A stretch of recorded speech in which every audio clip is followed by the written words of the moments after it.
is to primarily maintain the price stability while keeping in mind the objective of growth. Now I'll continue this. As per the agreement, RBI would set the policy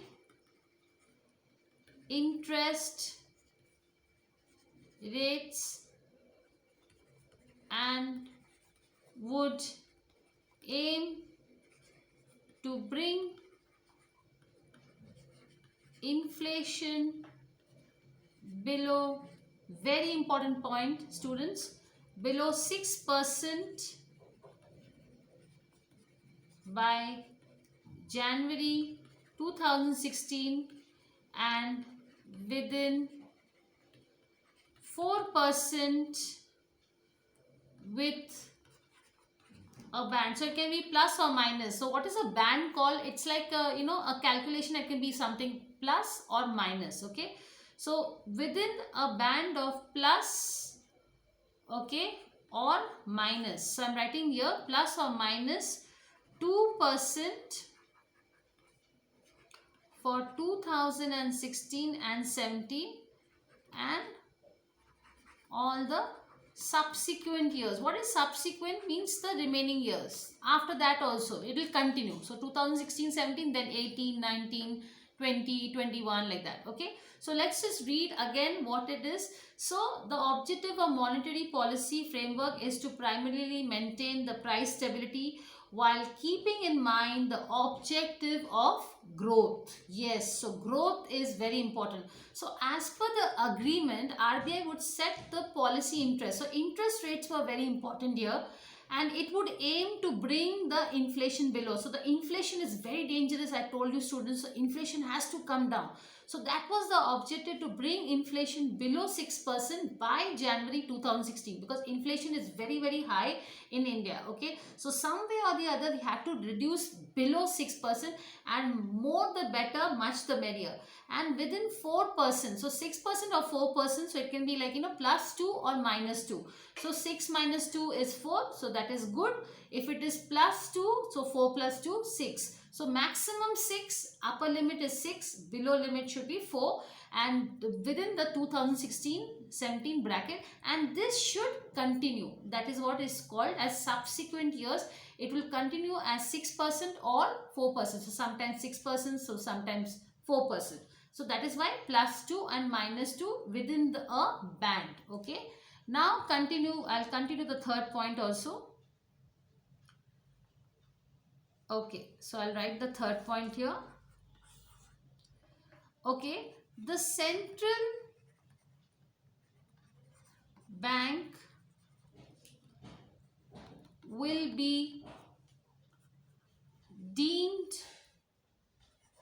to have missed its target if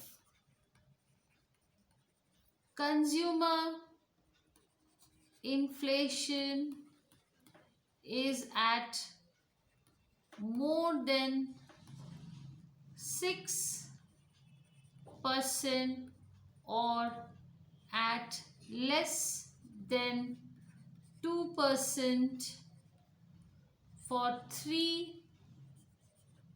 This is very important, for 3, okay, consecutive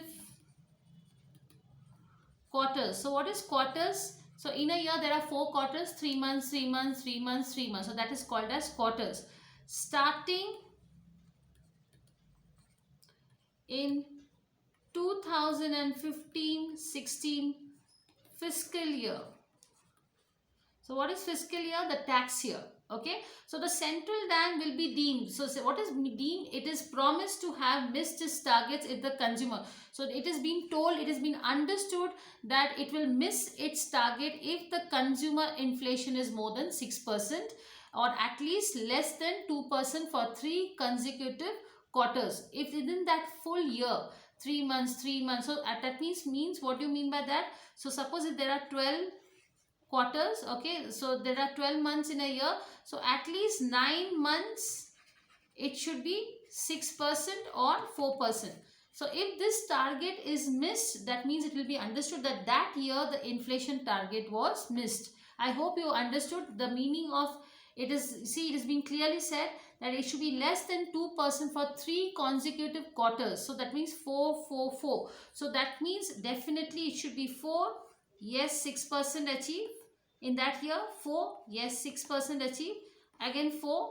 Yes, 6%. So as I said, there are 3 quarters. Okay. So within the 3 quarters, if they are, if you know you are achieving 6% or 4% of inflation, so that year the target has been achieved. And if the target is not achieved within those 4 quarters, I mean, you know, 4 I mean 3 quarters, right? So first quarter target is achieved, second quarter it is not achieved, then again third quarter it is achieved. So it will be understood that that year the central bank or RBI has missed the target.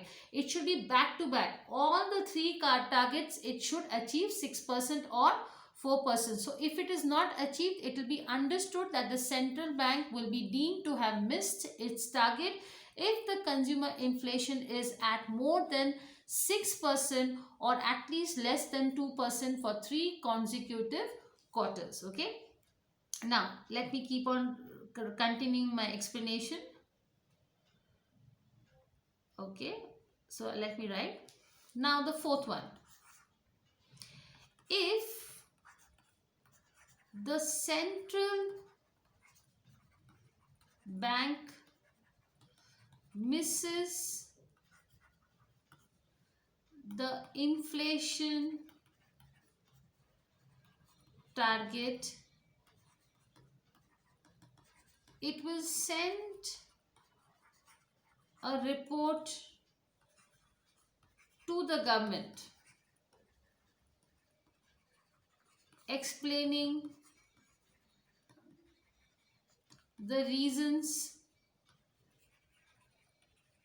behind the failure of not achieving it. So yes, you have to give the reasons, right? You know, suppose if like, you know, if you do bad in your exams, you have to give an explanation to your parents. So same way, if the central bank misses the inflation target, it will send a report to the government explaining, because you remember there's an agreement between the RBI and the government. So the government is equally responsible to know what is going on and why the RBI has failed. So the RBI will state the reasons of failure to the government, okay, by way of a report. Yes, and also the remedial actions. So what are the actions they are planning to take because of the failure, that also has to be given. So what are the remedies, what are, like, you know, how are we going to plan about it, like what we can do, how do we stop the inflation, that also action and plan of action will also be suggested or explained in the report. The next one, the central bank will also need to give an estimated time period within which it expects to return to the target level. So I hope you understood. So the central bank will also have to give an explanation that, okay, fine, you missed this year, within how many months or how many not years but months only, that within how much time period you require to again come back to track. So suppose if you are going straight like this, you know, and then again you go down like this, so again you have to go up, right? So this time period, how many months? So then the RBI has to say that, sir, we will take at least 6 months to recover, or 8 months, or something like that. Okay, so that is what they are saying. The central bank will also need to give an estimated time period within which it expects to return to the target level. So that is 6 months or 8 months or 9 months. Okay, so now let us understand the significance of monetary policy agreement. Okay, so now you have understood what is the monetary policy agreement. So what is the requirement? Okay, so let me just rub this.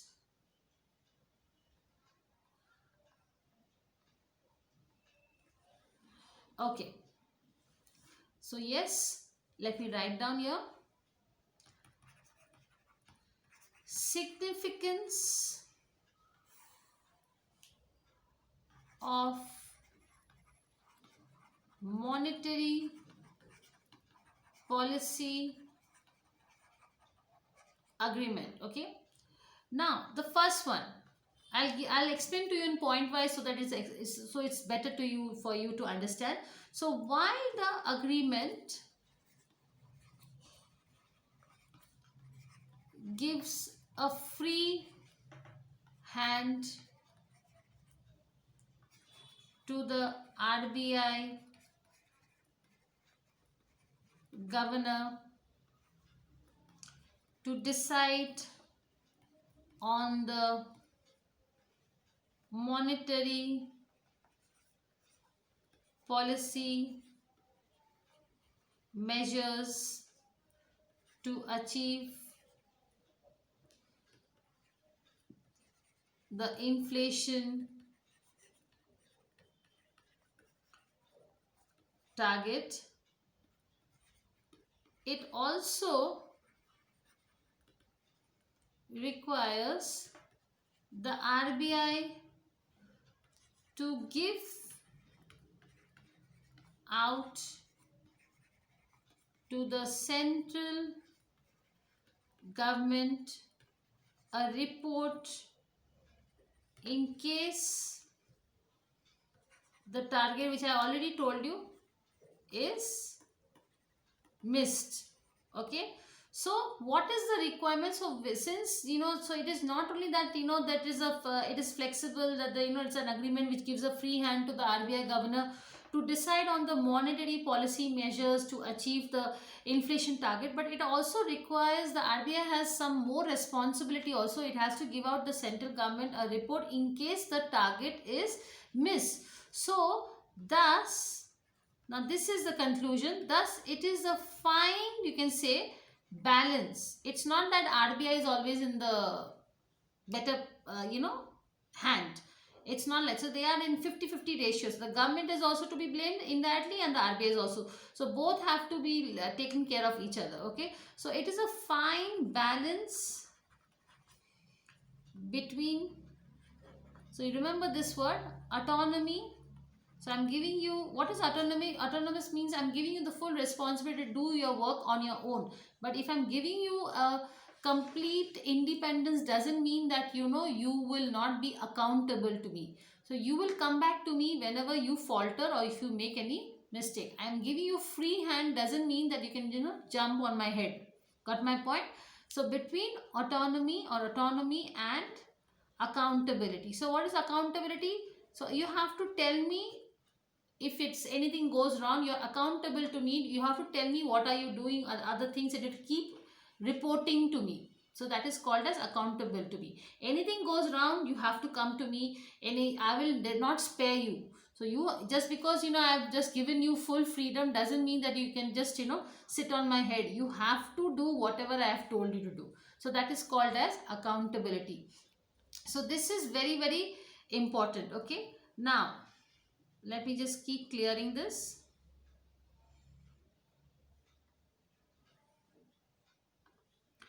Now, as I said, so the world over, the central bank, so all over the world, the central banks, they are moving towards inflation. So I'm writing that only, are moving towards the inflation targeting based criteria. So that is the criteria for managing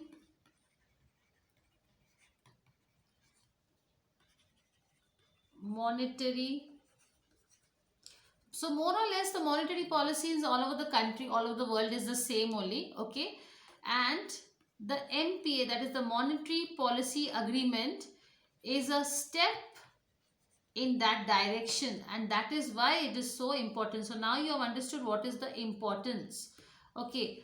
Now the MPA will put India into the league.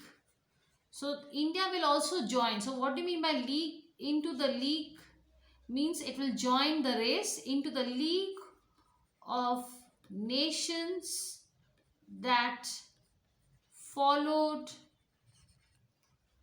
a rule based monetary policy mechanism. So India is also now having a monetary policy mechanism. It's completely drafted, completely explained properly according to NPA. So there will be a rule, and that is why NPA is so important, because now India is no more very confused. So India also has a well drafted monetary policy mechanism called as NPA, and that is why it will put India into the League of Nations, which are also following a rule based monetary policy mechanism. Okay. So now let us talk about the Monetary Policy Committee.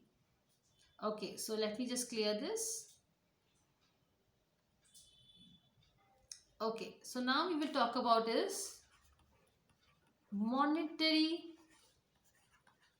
Policy Committee. Now what is the meaning of this? Let me explain to you. It is also called as MPC. Okay, so the monetary or the MPC committee, okay, framework will replace the current, okay, system where the RBI governor and his internal team have complete control over monetary policy decisions.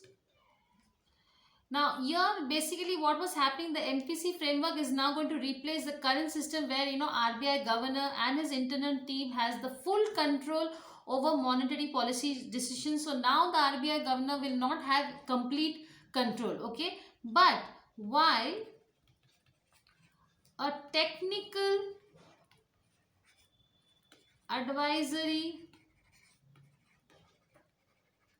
committee advises the RBI. So there will always be a technical advisory committee advises the RBI on monetary policy decisions. The central bank or the RBI is under no obligation. So if it doesn't want any recommendations, you can just give suggestions, but it doesn't mean that the RBI is under any obligation to accept or you have to take the recommendation. You can just, whether you can take it, the RBI has the full option to say yes or no to the suggestion. So it is under no obligation to accept its recommendations. Okay, now so this is a MPC committee which is helping the RBI to look after the monetary policies or monetary policy decision, but it doesn't mean that the RBI will completely take its advice or not. If the RBI feels that no, I don't require your recommendation, the RBI can 100% say no to it. Okay, so yes, but it is a very helpful tool and most of the time RBI takes help of it. Okay, so let me just continue writing. Now what is this committee and how is it made? So let's write here. The committee will have 6 members with 3 appointed by the RBI and the remaining nominated by an external selection committee. Okay, so the RBI governor will have the final casting vote. So let me write down here. The RBI governor will have the casting vote. So if there is a tie, like if here also 4 members, there also 4 members, so then the governor will come and give his vote, okay, to break the tie. Because if both the sides is equal, then you'll not be able to find out, okay, and that is why the RBI governor is included, so that he breaks the tie. So the RBI governor will have the casting vote in case of a tie. So what is a tie? Same, equal. Now let me keep continuing it.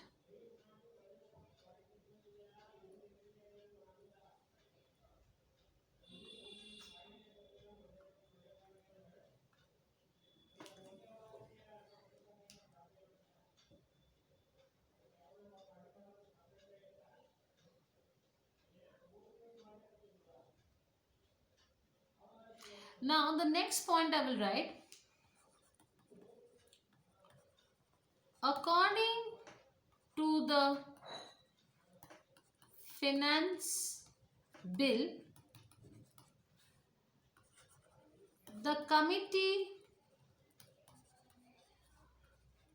will consist of the RBI governor. So how many people are going to be there in the committee? The RBI governor will be there, the deputy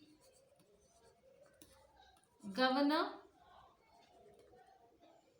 okay, will be there in charge of monetary policy, and one official nominated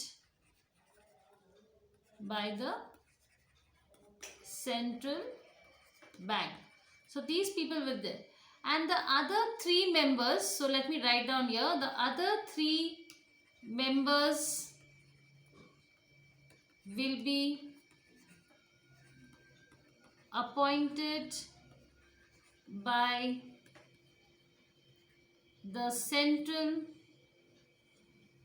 government through a search committee.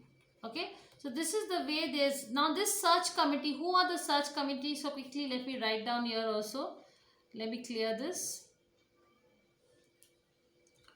So this search, this search committee. Now this, let me write down here. This search committee will comprise of cabinet secretary, okay, then the secretary of the Department of Economic Affairs, okay, the RBI governor, and 3 experts, okay, who are in the field of economics and banking. So these people are going to be there. So they are going to be the or banking. So they have to be and they have to be nominated by the central government. Okay. So now they shall hold office also for a period of 4 years. So they will be having office of 4 years, okay, and they are also eligible for reappointment also. Now this idea is to set up a monetary policy committee which is mooted by the RBI and appointed led by the deputy governor. So this is the deputy, this is also led by deputy governor led by Urjan Patel. Okay, in 2014 he was the one who RBI appointed a committee which was held by the deputy governor Urjit Patel. So Urjit Patel again was in 2000 period. So he is the one who is leading the committee. The MPC committee is also led by Urjit Patel. Now the current members are, the governor is Dr. Urjit Patel. Okay, so let me write down here.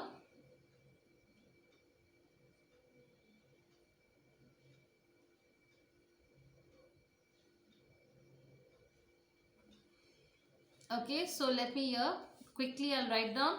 So governor Dr. Urjit Patel. Okay, deputy governor Dr. Viral Acharya. Okay, or Viral Acharya. Then there is executive director too. Okay, so his name is Michael Patra. Then there is external member. So there is external member, his name is Professor Pami Dua. Okay, then the fifth one is again external member, Professor Chetan Ghate. And the sixth is again there. So there are three external members, again Professor Ravindra Dholakia. Okay, so these are the, now as I said also, so this is the analysis also which we are trying to do also, as I told you also. So when we are trying to say, as I said also, that when you are analyzing it, so there is a very little to disagree about the desirability of this. So the current decision process, generally everybody agrees to MPC, because if you can see, so many members are there. And now with the introduction of this monetary policy committee to the one followed by the most global central banks, so on this, it is also been, it's a benchmark now, and it's become very famous now. MPC committees also become famous with the Federal Open Market Committee, that is the FOMC. So setting up of MPC would make a monetary policy more important, and it will be much stronger. The decisions will be taken. The committee will be taking a decision based on the majority vote, and each member will have one vote.